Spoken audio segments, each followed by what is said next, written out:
Shit, you grumble as you look up at the dark storm clouds in the distance. What's the matter? Daryl asks you, clearly confused. Nothing. Just looks like a big storm is coming straight for us, you state as you point towards the black storm clouds in the distance. Daryl looks in the direction you pointed, his blue eyes squinting at the clouds as thunder begins to rumble in the distance. Yeah, looks like you're right.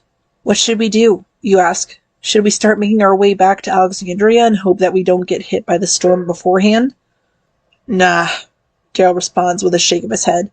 There's gotta be an abandoned building or a house that we can use for shelter around here somewhere. Well, we better find some shelter soon, 'cause the storm is coming our way fast, you reply. Yeah, come on. Daryl waves to you to follow him, which you nod to before following him, hoping that the two of you are able to find some shelter before the storm hits.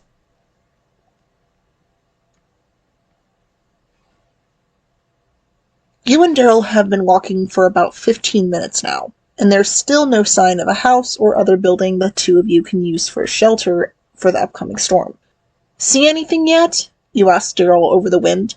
Daryl shakes his head in reply. Nah, not yet. Damn it, you mutter to yourself as you look around you, the rain from the storm already starting to soak through your clothes. That's when you see it. A cabin. Daryl! You shout over the wind, causing him to whirl around to look at you. Look! His gaze turns to where he sees the cabin that's about 50 yards from the two of you, hidden in the trees. Come on, Daryl, you say as you start running towards the cabin just as the rain starts coming down harder, thunder rumbling around you. Climbing up the 3 steps that lead to the covered front porch of the cabin, you go right for the door, your knife in hand, just in case there's a walker still inside. You turn to Daryl, seeing him climbing up the stairs of the porch. Ready? Daryl adjusts his crossbow against him before nodding. With his nod of confirmation, you open the door of the cabin, walking inside, looking around for any threats, whether it be other people or walkers. It's been about 2 hours since you and Daryl had taken shelter from the storm in the small cabin.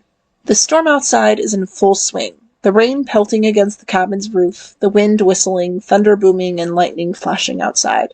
It's a good thing you had spotted the cabin when you did, otherwise you and Daryl would have been soaked to the bone.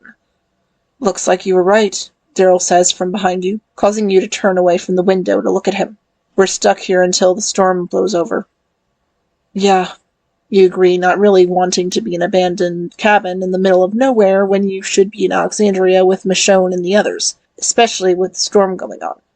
Hopefully the others are all right, you say gently, worrying about everyone back in Alexandria, hoping that they're okay. Don't worry about that. They're fine, he says as you feel him put his hand on your shoulder. Come on, sit by the fire with me. You need to dry off. All right, you reply with a sigh, letting him guide you to sit by the fire with him. The two of you sit on the floor next to the fire to dry off and stay warm, at least until the storm blows over.